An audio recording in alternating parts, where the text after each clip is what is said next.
C'était la une de l'équipe, personne ne l'avait vu venir. Adrien Rabiot refuse son statut de réserviste et écrit une lettre à Didier Deschamps à la fédération pour le dire. Est-ce que vous pouvez comprendre sa réaction? Se fâcher avec Dédé, c'est souvent rédhibitoire. L'histoire l'a prouvé. Adrien Rabiot a-t-il définitivement grillé son avenir en bleu? Évidemment, nous jouerons avec qui? Avec tous ceux qui sont autour de la table. Laissez-moi vous les présenter. Il y a évidemment Florian Gazan, l'inoxydable. Bonsoir Flo. Ça va Greg, ça fait plaisir de voir un réserviste qui répond présent. Écoutez-moi, je dis toujours oui à l'équipe d'Estelle. Et évidemment, je ne refuse pas ce statut de remplaçant et de joker. Bonsoir Dominique Grimaud. Greg. Ça va? Bravo pour le gilet. Merci beaucoup. J'ai hésité. Comme vous avez pris la chemise saumon, j'ai pris le gilet. Ah, voilà, Bravo. Bonsoir Pierre Maturana. Et bonsoir. Ça va? Pas mal. Merci d'être là avec une chemise qu'on va retrouver un petit peu plus loin dans l'émission. Bonsoir Bruno Salomon. Ouais. Ça va Bruno? Bon, en forme. La chemise la voilà. C'est Arnaud de sa mère qui est avec nous. Bonsoir Arnaud. Bonsoir Greg. Bonsoir Arnaud. Nouvelle coupe de cheveux, non? Oui, je suis allé chez le coiffeur, mais pas chez Rabiot du coup. Hein, non, il ne veut plus l'être. Effectivement. Mais petite coupe Antoine Griezmann 2017 là un peu. Ouais. C'est ou Nicolas Dadochine. que nos chemises se ressemblent. Non, mais ça c'est mon côté un petit peu daltonien et sans style.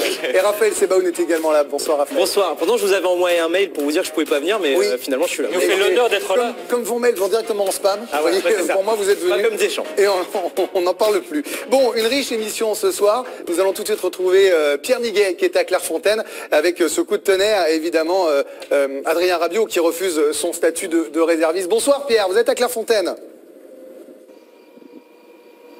Bonsoir Grégory. Didier Deschamps se serait certainement bien passé de la polémique Adrien Rabiot pour sa rentrée. Le début de cette préparation, les 6 premières questions concernaient le cas de l'ancien Parisien. Didier Deschamps nous a donc informé qu'il a reçu lundi après-midi un mail envoyé par Adrien Rabiot. Il en a vérifié la provenance, puis il a tenté d'appeler le milieu de terrain parisien qui ne lui a pas répondu. Didier Deschamps a ensuite contacté son président, Le Gret, puis le président du Paris Saint-Germain, Nasser Al-Khelaifi, pour les avertir de la position choisie et assumée d'Adrien Rabiot. Il n'y aura pas de nouveaux suppléants dans la liste des réservistes. On a senti, pour être très honnête, beaucoup de surprises, beaucoup d'incompréhension de la part du sélectionneur français. On l'écoute au micro de Tanguy Kérouas. J'étais surpris, bien évidemment. Après, je peux comprendre la déception, l'immense déception. Mais de là à prendre une telle position, on parle d'un jeune joueur qui est depuis un petit moment... qui était dans le groupe France, sanctionné. Pourquoi ça? Il s'auto-exclut de lui-même. J'ose espérer qu'à travers certaines celle-là, ça lui permettra de mûrir, de réfléchir, parce que je suis convaincu qu'il a fait une énorme erreur en prenant une telle position. J'en prends acte et je sais très bien que voilà, je peux pas compter sur lui, même s'il n'était pas dans la liste des 23. Il refuse son statut de réserviste, il refuse le fait de suivre un programme et il refuse le fait, s'il y avait un problème, d'être appelé comme suppléant. Bon, c'est sa décision. Il assume. Il assume, voilà pour la réaction de Didier Deschamps. Qu'en dit le président de la Fédération française de foot? On va lire ensemble la déclaration de Noël Le Gret, qui a réagi lui aussi. Sa réaction est donc très surprenante. Sa déception ne l'autorise pas à abandonner et à ne pas se mettre au service de l'équipe de France. La suite, c'est une chance et un privilège dans la carrière d'un joueur. Adrien a pris une mauvaise décision, il se pénalise et se sanctionne tout seul. Voilà pour les réactions du sélectionneur et du président. Qu'est-ce que vous en pensez, vous, autour de la table? Je sais que vous avez beaucoup réagi sur les réseaux sociaux aujourd'hui. Ce sujet vous passionne, c'est bien normal. Est-ce que vous comprenez la décision d'Adrien Rabiot? Tout débile pour Flo Gazan, sans concession. Balle dans le pied gauche pour Dominique Grimaud. Rabiot libre dans sa tête. Il aime la musique. Il a des références, c'est Pierre Maturana. Les Bleus pour pleurer? Non, je ne le comprends pas, nous dit Bruno Salomon. Il a glissé, chef, pour Arnaud de sa mère. Oui. Et non, je ne le comprends pas. 16 points d'exclamation pour Raphaël Sebaoun. Tiens, je vais aller voir tout de suite Dominique Grimaud qui nous dit qu'il s'est tiré une balle dans le pied. C'est-à-dire que c'est quoi? C'est un premier suicide avec l'équipe de France? Oui. Vous ne comprenez pas sa réaction? Alors je ne sais pas si c'est la mère qui a envoyé le mot d'excuse, la mère d'Adrien. Il dit que c'est lui, hein. Il dit que c'est lui? Bah, Ta mère n'a pas mis le contrôle parental? Je trouve que c'est un très mauvais calcul de sa part. Et sans anticiper la suite de l'émission, je crois qu'il se grille totalement. Vous l'anticipez quand même. mais totalement aux yeux de Deschamps dans un premier temps. Et je crains qu'il se grille aussi auprès de beaucoup de public et beaucoup de supporters du foot en France. Et je suis pas sûr que son avenir professionnel se situe à Paris ou ailleurs. Vous avez peur d'être sifflé dans les stades, par exemple, de devenir une nouvelle tête de turc? Oui, ça pourrait être le cas. Et je trouve ça assez déplorable parce que le joueur... Moi, je ne sais pas qui autour de cette table connaît vraiment personnellement Adrien Rabiot. Moi, personnellement, je ne le connais pas. Donc, je n'ai rien contre lui. Il a tout l'air d'être un monsieur gentil. Mais apparemment, il est mal conseillé, c'est le moins qu'on puisse dire. Et franchement, je ne comprends absolument pas du tout cette attitude. Après, c'est pas non plus un petit oiseau tombé du nid. Il a quand même de l'expérience, il a joué des grands matchs. On va en continuer à en reparler. On va faire la story d'Adrien Rabiot parce qu'effectivement, vous le disiez, Dominique, pas mal de péripéties dans sa carrière. Et allez, on va parler de clash ou de refus, Raphaël. Oui, exactement. Et son histoire, finalement, avec l'équipe de France, qui a connu sa première sélection, souvenez-vous, en novembre 2016. C'était sa fiche, sa note. Il était titulaire en amical contre la Côte d'Ivoire. Alors, on lit qu'il était entreprenant, qu'il avait essayé de jouer vers l'avant, mais déclinant.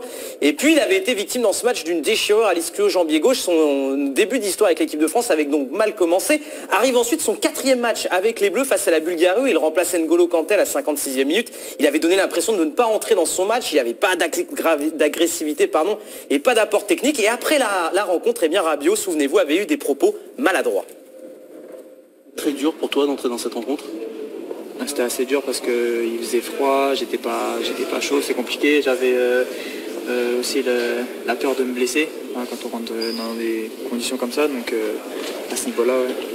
Des propos maladroits donc. Et puis en mars dernier, Deschamps donne à Rabiot sa dernière chance peut-être de faire un bon match en équipe de France. Il est titulaire contre la Russie, mais une nouvelle fois il est décevant, battu dans les duels, perdant des ballons, dangereux, n'assurant pas ses passes.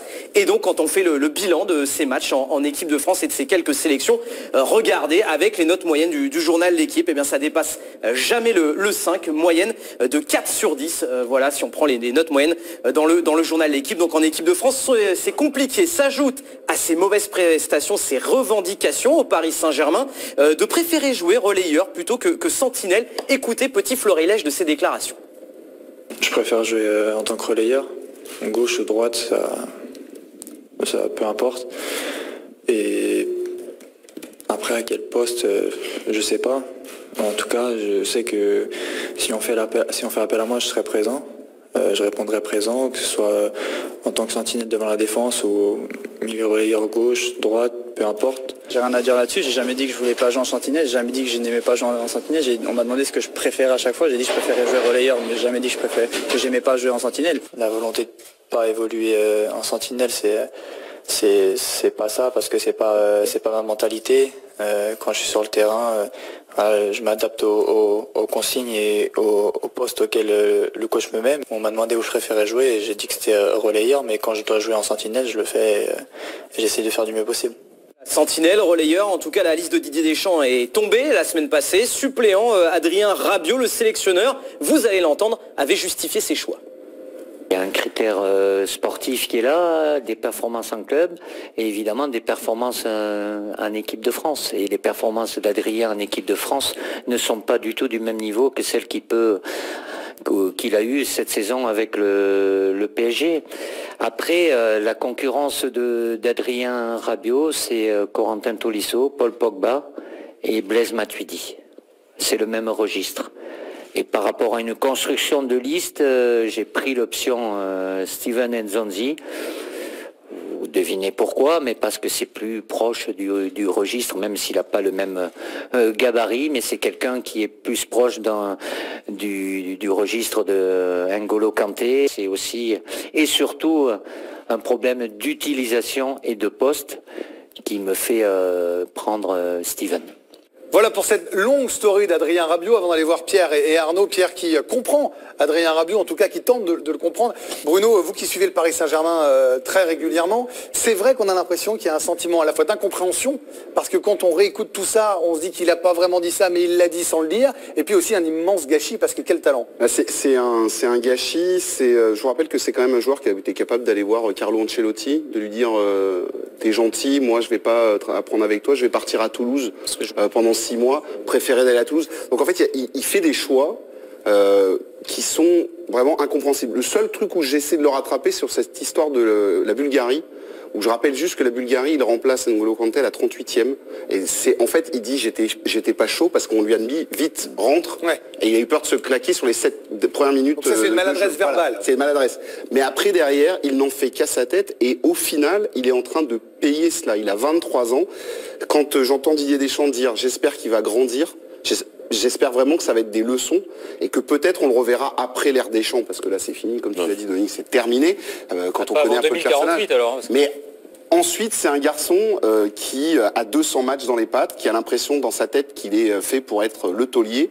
Le problème c'est que voilà, Unai Emery lui demande d'être sentinelle, le PSG est obligé de prendre Lassana Diarra, de cramer Lo Celso à Madrid pour un garçon qui ne veut pas faire sentinelle du côté de Madrid. Ses coéquipiers, Mota le premier, dit dans une interview dans l'équipe, il faut absolument il passe sentinelle, il faudrait même être défenseur central, c'est son poste, et lui n'en fait qu'à sa tête. Deschamps veut le mettre sentinelle, le veut polyvalent, il n'en fait qu'à sa tête. Il y a un moment donné, son entourage doit prendre aussi et réagir, parce que là, c'est grillé, mais effectivement, mais même au PSG, aujourd'hui, vous essayez de joindre quelqu'un au PSG, il n'y en a pas un qui vous dit oui, on va le défendre.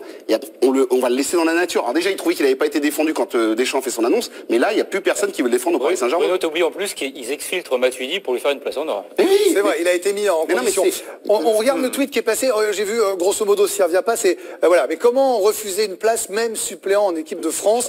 Tous les joueurs en rêvent, c'est Bouillabaisse qui nous dit ça. Je veux juste faire un parallèle. C'est ce que en voyant ce matin encore dans l'équipe, je voyais Mamad Sakho qui lui a vécu des galères.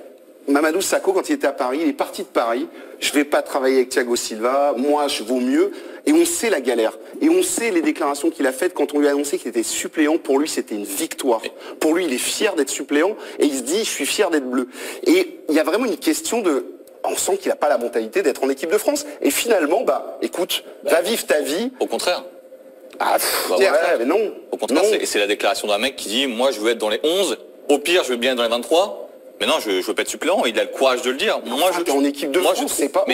Mais non, mais tous les joueurs. Alors déjà, il y a un truc, tous les joueurs sont pas obligés de sacraliser l'équipe de France au point d'accepter d'être le 60e choix. Hein. C'est pas une obligation. C'est pas le 60e choix. Ah, mais d'accord, mais je veux dire dans les 34 quoi. Tu vois ce que je veux dire. T'es pas obligé de te réjouir d'être suppléant. Je veux dire, Mamadou Sakho, évidemment, puisqu'il revient de très loin. Mais Pierre, et lui revient de très loin aussi, puisque c'est limite logique qu'il soit là, puisque ces 6 derniers mois avec le Paris Saint-Germain sont indigestes, et il n'y a rien qui ressort. Bah si, il n'y a rien qui ressort. Il doit être le taulier, il ne devient pas le taulier du milieu de terrain. La question, moi, ce qui me plaît dans ce qu'a fait Rabiot, c'est qu'on voit très bien le genre de joueur, le genre de personnage qu'il veut être depuis quelques années, depuis le début de sa carrière. Mais qu'il croit être, c'est peut-être ça le problème. Non, mais peut-être, on n'en sait rien. En tout cas, il l'assume. Il l'assume et il a une certaine honnêteté, une certaine franchise. Moi, je préfère un mec qui dit j'ai pas envie d'être suppléant. Je pense que je suis un titulaire, etc. Si je suis pas dans le 23, ça sert à rien de m'appeler. Voilà, plutôt qu'un mec qui dit peut-être par posture ou parfois pas spécialement parce qu'il le pense, mais parce que ça fait bien de le dire. Moi, je viens même pour jouer pas à mon poste, pour beurrer les sandwichs ou je ne sais quoi. Non, Rabiot il a l'honnêteté de dire moi je suis pas là pour être suppléant. Il passe sa vie à dire j'ai pas envie, j'ai pas envie de prolonger, j'ai pas envie d'acheter. Parce qu'il est comme ça. Le foot, c'est même pas une surprise finalement qu'il réagisse comme ça finalement. Un peu quand même. Non mais lui il prend pas ça, il prend peut-être ça comme une provocation plus que comme une remise en question. Il se dit ok, est-ce que c'est pas le problème? Est-ce que c'est pas un souci? Il répond toujours. Non mais c'est un souci de pas vouloir. Dans ce cas, tu veux que des joueurs hyper lisses. Non, c'est pas une question d'être lisse. Si, c'est ça. Ce que je veux dire, c'est quand vous avez déjà pris des claques dans la tête et qu'on vous dit tu manques de maturité de la part de grands joueurs ou de grands entraîneurs, il peut dire oui, c'est vrai, je manque de maturité, excusez-moi. Non, il est pas obligé de le dire. Il est pas obligé de le dire. En équipe de France. Et alors, si c'était un mec qui avait 50 sélections et qui se met suppléant, tu peux te dire OK, mais là non. Et alors, Arnaud, j'aimerais avoir votre avis. Non, mais je vous trouve assez sévère et je rejoins Pierre dans son analyse. Je pense que Rabiot déjà est jeune et que beaucoup de choses qu'on lui met dessus sont dues à la maladresse. Mbappé, il est jeune aussi. Hein. Pardon ? Mbappé, il est jeune. Parce qu'il y a jeunesse et expérience quand même, comme l'a dit Bruno tout à l'heure. Il a quand même beaucoup de matchs de Ligue des Champions, beaucoup de matchs avec le PSG. Jeunesse et expérience. Moi, je veux bien qu'on soit jeune si on a 3 matchs de Ligue 1 dans les pattes. Enfin, c'est pas son cas. C'est un enfant gâté qui a un talent immense, qui sait qu'il a du talent et qui n'a jamais perdu, à part en Ligue des Champions. C'est un type qui n'a jamais connu la défaite et qui vit avec ça et qui se construit avec ça. Et je suis assez d'accord avec Pierre, on n'est pas, c'est pas un crime de lèse-majesté de ne pas vouloir être suppléant. Moi, en tant que supporter de l'équipe de France, si jamais on doit appeler un suppléant, je préfère un mec qui assume cette place-là et qui est content de l'être, plutôt qu'un type qui vient au dernier moment en disant ouais je viens mais franchement et qui s'est mal préparé et qui arrive en faisant la gueule pendant c'est un sport collectif, il y a peut-être aussi l'équipe qui passe avant. On va en reparler. Après il y a aussi le côté il en parlait Pierre, le côté lisse dans les déclarations. On est toujours en train de dire les joueurs disent pas ils ont toujours un langage monolithique. Non, là, sauf certains, tout le monde n'a pas un discours monolithique. La preuve avec Raph, puisque c'est pas le premier quand même qui claque la porte de l'équipe de France. Oui, alors il y en a un, on ne sait pas s'il a claqué la porte de l'équipe de France. On a sélectionné quelques exemples de conflits entre joueurs et sélectionneurs, ceux qui ont pu refuser de suppléant. Le cas récent, c'était Lucas Digne. On ne sait pas pourquoi il a tweeté, en tout cas il avait mis sur Instagram ce message suite aux déclarations de Didier Deschamps qu'il l'avait mis en tant que suppléant, puisque Deschamps avait dit qu'il avait joué 2 matchs dont un défenseur central. Il s'en était étonné sur Instagram. On ne connaît pas les conséquences de Didier Deschamps suite à ce message. Mais par le passé, d'autres joueurs ont montré leur mécontentement de ne pas être retenus. Souvenez-vous, Martin Djetou, avant l'Euro 2000, qui n'avait pas accepté un statut de réserviste. Il expliquait, comme je n'ai pas à 100% l'assurance d'être retenu parmi les 22 à l'Euro 2000, j'ai refusé l'expérience que j'ai vécue il y a 2 ans avant la Coupe du Monde, quand j'ai fait toute la préparation pour être écarté au dernier moment, est encore dans mon esprit. Ça me fait mal. Il y avait quelqu'un qui avait aussi refusé d'être réserviste, c'est l'un de nos consultants, souvenez-vous, Johan Mikou, avant l'Euro 2004, Jacques Santini avait sélectionné 31 joueurs, puis écarté 8 joueurs qui deviennent réservistes. Johan Mikou avait refusé ce statut et il avait expliqué il y a quelques semaines pourquoi. Moi j'ai 31 ans, je me dis que je ne vais pas être réserviste et j'ai préféré laisser la place à de jeunes joueurs. Donc voilà, je me suis expliqué avec le sélectionneur en lui disant que je ne souhaitais pas faire partie de cette liste. Et c'était mieux d'aller chercher un jeune joueur qui pouvait éventuellement rentrer dans ce groupe, quoi. Ça a été direct et franc par rapport à son annonce. Moi je lui ai dit clairement que je ne souhaitais pas rester dans cette liste de réservistes et qu'il pouvait faire appel à un autre joueur. Donc voilà, ça a été clair, net et précis, mais il n'y a pas eu ni de clash, ni de propos violents par rapport à cette explication, quoi.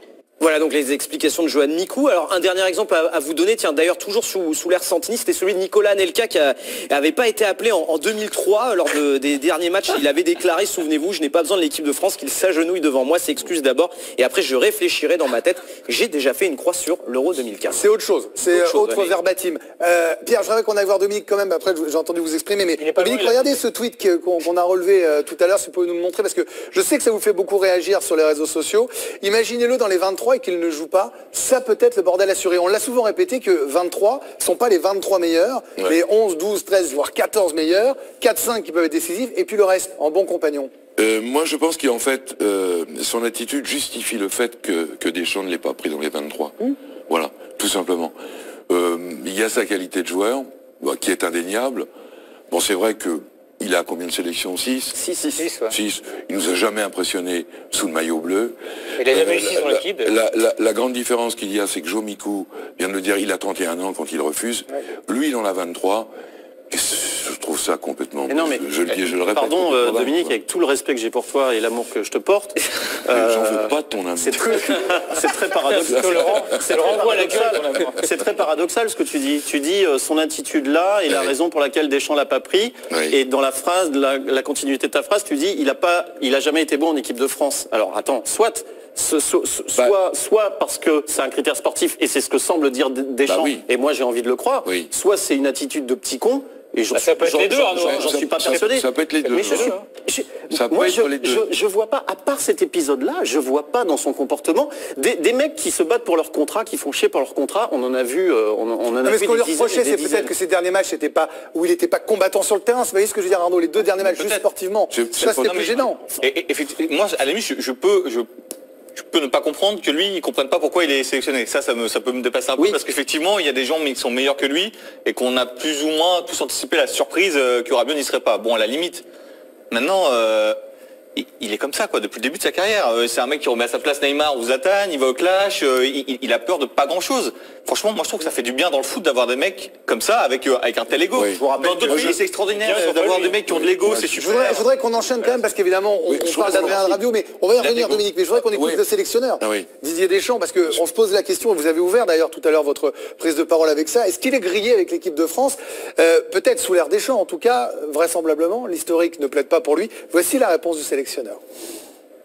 Je veux pas, j'ai jamais pris de position radicale. Voilà, il y a aujourd'hui, il prend une position, il a pris une décision qui est, voilà, il se met à la faute, point barre. Donc voilà. Après, j'ai argumenté le fait qu'il soit pas là par rapport à ce qu'il a pu se passer avec nous sur le terrain. J'ai rien eu à lui reprocher en termes de comportement ou quoi que ce soit, donc c'est pour ça que ça me surprend peut-être encore plus. C'est l'équipe de France. L'équipe de France, elle est au-dessus de tout, quoi. Et on parle d'un joueur qui a peu de sélection, qui a 23 ans.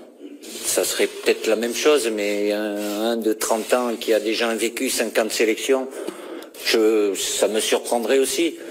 Il y aurait peut-être un peu plus de circonstances atténuantes. Là, s'il s'auto-exclut de lui-même, voilà. À lui d'assumer, comme je l'ai dit. Voilà, donc c'est Bruno qui a écrit ces textes. C'est vous qui avez écrit le texte de Didier Deschamps, je vous félicite. Adrien Rabiot est-il grillé avec l'équipe de France? Voici vos réponses à la Benzema pour Flo Gazan. Oui, avec Didier Deschamps, ça semble incontestable pour Dominique Grimaud. Il finit quand le contrat de Deschamps? C'est à peu près la même chose pour Pierre Maturana. Oui, avec Dédé. Ne jamais insulter l'avenir pour Arnaud Samer. Et oui, sauf s'il s'excuse. Tiens, c'est vrai qu'on n'a pas évoqué ce système des excuses, Pierre. C'est pas le cas, à mon avis. J'aimerais citer un grand philosophe du Paris Saint-Germain et de l'équipe de France aussi. C'est notre Laurent Blanc national qui a toujours autant un beau swing. C'est une génération qui s'excuse. C'est tout le temps, je m'excuse. Donc là, je veux bien rejoindre Pierre. S'il a le caractère et s'il a le mental, maintenant t'assumes. Tu vas tout droit et on n'a pas besoin de tes excuses, c'est trop tard. Moi, c'est beaucoup trop tard. Je pense pas que Rabiot soit un petit con ou qu'il soit bête, etc. Je pense que quand il envoie son mail... Excusez-moi, on revient vers vous, Pierre, promis, je n'aime pas vous couper, mais je crois qu'on a une petite pépite avec Raphaël. Oui, regardez. Non, mais il y en a un qui a fait peut-être le premier pas sur les excuses, c'est Franck Ribéry qui a tweeté il y a quelques instants, regardez, ça l'amusait l'affaire Adrien Rabiot. Oh putain, je suis à Ibiza, on vient de m'appeler. Il reste une place en réserviste. Oh Didier, io sono pronto. Je sais pas pourquoi il parle en italien. Dai, en tout cas, voilà, il demande une place, savoir à Didier Deschamps s'il y a une place en réserviste. Franck Ribéry. C'est assez génial, mais j'ouvre pas le débat Ribéry maintenant. Parce que là, je pense qu'on n'a pas fini l'émission. Pierre, on vous a coupé sur Rabiot. Oui, non, moi je pense pas que Rabiot soit un petit con ou je ne sais quoi. Je pense que quand il fait ou qu'il soit bête, je pense que quand il fait son mail à Didier Deschamps 41@gmail.com, il sait très bien que non mais il sait très bien ce qui va se passer pour lui derrière. Il sait très bien qu'il est cramé en équipe de France sous Deschamps. Que ce soit pour 3 mois, par exemple si Deschamps arrête après la Coupe du Monde, ou s'il continue jusqu'à l'Euro 2020. Je pense qu'il l'a intégré, il est pas bête, il assume ses responsabilités, il fait ça en connaissance de cause, il a ses risques et périls un peu, quelque part. Complètement même. Voilà, tu vois. En revanche, il a 23 ans, ça veut dire qu'au pire, même si c'est dans 2 ans, il aura encore 25 ans. Je pense que à 25 ans, Rabiot sera toujours un très bon joueur, peut-être même meilleur qu'il ne l'est aujourd'hui. Que le profil de Rabiot, ce milieu relayeur un peu, enfin pas gauche, mais milieu relayeur gauche qui peut avoir des capacités techniques un peu au-dessus de certains autres, qui voit des choses que d'autres ne voient pas forcément, qui a un style de jeu un peu particulier, peut un jour ou l'autre servir l'équipe de France. Il y aura voilà, il a un peu de temps devant lui, tant que Deschamps est là pour mûrir, pour grandir tout ça. Ou exploser en vol, ou se faire dépasser par d'autres. Évidemment, on ne sait jamais, bien sûr. Mais il fera le bonheur alors si c'est pas au PSG qui continue, il fera le bonheur d'un club, hein, parce que c'est quand même l'un des joueurs les plus talentueux de sa génération. Enfin, ce que disait Dominique moi je trouvais était assez intéressant. J'aimerais qu'on reparte un peu sur ça, sur le fait qu'en France justement il pouvait y avoir ce côté un peu tête de Turc. Alors finalement si c'est trop puissant, un peu bouc émissaire pour le coup, et que du coup ce soit lourd à porter. Non mais oui, mais alors là pour le coup je comprendrais pas que le monde du football français exclue Rabiot et fasse comprendre à Rabiot un talent pareil, une pépite pareille. Pardon, moi je suis en admiration devant ce joueur. Un rabiophile. Ouais, exactement. En admiration devant Rabiot. Oui, je suis en admiration devant le joueur. C'est un joueur exceptionnel. D'accord, mais c'est un joueur exceptionnel. Juge, là. Et si on dit l'équipe de France c'est terminé, le PSG c'est terminé, dégage, va jouer en Europe ailleurs, mais on est fou. On est fou. Le gars, il a 23 ans. Il a pas eu. C'est pas un problème de comportement. C'est pas. C'est quoi ça? Non, je veux dire, c'est pas un problème de mauvaise éducation. C'est une décision sportive qu'il prend. C'est une décision de carrière qu'il prend. On peut interpréter ça comme du manque de respect pour le maillot bleu, mais il a pas insulté Deschamps. Il n'a pas dit espèce de connard. Il n'a pas insulté l'équipe de France là. Après sur la démarche, regarde bien. Sa maison, hein. Après sur la démarche, regarde bien. Il passe pas par un média, comme certains auraient fait, en disant attendez-moi. il lui écrit, bon, ça tombe dans les mains de certains journalistes, pas de problème, mais le gars, il fait ça propre et Bruno, vous qui suivez le PSG, regardez, il ne s'est pas grillé qu'en équipe de France, nous dit Kigari 0801, c'est pas sûr que Tourelle, qui mise tout sur le travail et la cohésion, apprécie. Non mais, vous dites mais non, mais quand même, quand on anticipe, c'est du faux de fiction, je suis d'accord avec vous. Et je veux dire, quand on voit ce qu'il s'est permis de faire cette année, peut-être que ce sera plus compliqué avec l'entraîneur allemand. Il s'est permis quoi, Greg, cette année? De refuser de jouer en sortie à Madrid, par exemple, sans mais tout ce qu'on entend... Il a quand même taillé Thiago Silva. Mais tout ce qu'on... Ils savent... Ouais, enfin, je sais pas. C'est beaucoup, Arnaud, quand même. Qui s'est chauffé avec Neymar dans le vestiaire. Mais personne ne découvre que Rabiot est comme ça, c'est-à-dire que ça fait quelques années qu'il est comme ça, qu'il fait des déclarations, etc. Et comme ses entraîneurs ont plutôt tendance à lui faire confiance et à continuer à le titulariser parce que c'est un super joueur et que l'homme, il dénote peut-être dans un milieu où, c'est de plus en plus lisse, etc. Et tant mieux, mais c'est pas... Il a cassé les pieds d'Emery, mais je te rejoins là-dessus, c'est que c'est le joueur que Emery a utilisé le plus au Paris Saint-Germain. Il a joué sans dire long sur son talent. Il y avait cette anecdote où je crois quand Emery arrive et qu'il le voit jouer, il dit mais pourquoi j'ai acheté Krikoviak, en gros c'est ça quoi. Parce qu'il voit un talent extraordinaire. Et moi j'ai un autre talent, c'est Raphaël, c'est Non mais et si on fait de la fiction sur du court terme, Greg, il y avait peut-être une place d'aller dans les 23 au mondial parce que souvenez-vous, il y a eu beaucoup de forfaits sous l'ère Deschamps sur la Coupe du Monde 2014, je termine. Et je vois parce que je vois notre attention Pierre parce qu'il a fait du Kung Fu. 2014, non mais il y a eu 3 forfaits à chaque fois dans les campagnes européennes. Schneiderlin, on avait profité, tiens par exemple, milieu de terrain Cabella ou Ruffier, et à l'Euro 2016, c'était pareil, c'était des garçons qui étaient réservistes. Schneiderlin avait profité une deuxième fois d'un forfait d'un autre milieu de terrain, et c'était la Sanadiara, et puis en défense il y avait eu 2 forfaits. Rami Umtiti avait intégré la liste des 23 en étant réserviste. C'est une donnée, il aurait pu calculer un petit peu mieux son coup et peut-être il aurait été dans la liste des 23. Si un milieu de terrain qui se blesse là avant les 23, il y aurait peut-être été. Mais surtout que Didier Deschamps le dit lui-même dans sa conf tout à l'heure, il dit en gros mais dans la mouise, quoi. C'est-à-dire que moi, maintenant, je me retrouve avec une liste qui est fixée. Alors, c'est Sissoko seulement au milieu de terrain. Oui. D'accord, mais c'est-à-dire qu'il était derrière Sissoko dans votre esprit? Non, mais je veux dire un truc. Tu vois, en 2016, en 2016, il est dans les réservistes Rabiot, non? Oui. Qui va? Schneiderlin. Je pense que déjà, il l'a pas très bien vécu. Parce que Schneiderlin fait pas non plus une saison extraordinaire. Oui, mais il avait un vécu dans le groupe France. Si tu veux, bon, d'accord. Oui, mais bon, il peut se dire, ok. Rabiot jouait pas autant au PSG, il n'était pas titulaire. Il était déjà très bon quand même en 2016. Il était bon, mais il n'était pas titulaire. D'accord, quand même déjà très bon. Meilleur sans doute que Schneiderlin. Bon bref. Qu'est-ce qu'il dit? Très franchement, qu'aujourd'hui, si un milieu se blesse, Deschamps, qui fait apparemment beaucoup appel, tu l'as dit, qui invoque beaucoup l'esprit de groupe et le vécu en équipe de France, ne ferait pas appel plutôt à Sissoko qu'à Rabiot? Très franchement, comment tu fais du foot fiction? Si un milieu qui se blessait, il avait une chance sur 2 d'y aller. Voilà. Alors Dominique, vous, c'est un argument qu'il aurait fait. C'est forcément un argument qu'il avait en tête, ça, Rabiot. Enfin, je veux dire, vous faites pas ça sur un coup de tête, il l'a pas fait le lendemain de la liste, par exemple. D'ailleurs, c'est quelque chose de réfléchi. Ça fait un petit moment maintenant qu'on connaît cette liste. Et en plus, il a fait un très bon match, plutôt un bon match à Caen, ce qui n'est pas le cas des autres Parisiens. Il l'a pas fait à froid, c'est ça que je veux dire. Non, il l'a pas fait à froid, c'était évidemment réfléchi avec maman. Peut-être qu'il avait oublié d'envoyer le mail. Non mais ça, vous savez pas si c'est avec maman. Non mais ça, Dominique, vous savez pas. Faut arrêter. Non mais vous savez pas si c'est avec sa maman. Faut arrêter avec ça. On peut en rigoler, mais bon. Vous savez pas si c'est avec sa mère. Moi, je trouve qu'on fait beaucoup trop long sur ce joueur que tu viens de dire, Arnaud. Voilà, moi, je reconnais qu'il a du talent, mais enfin, voilà, c'est pas la fin du monde parce que un suppléant refuse la sélection. Là, je suis absolument d'accord. On va oublier ça très vite. Alors non, parce que moi j'ai une émission à mener, donc on va pas l'oublier tout de suite.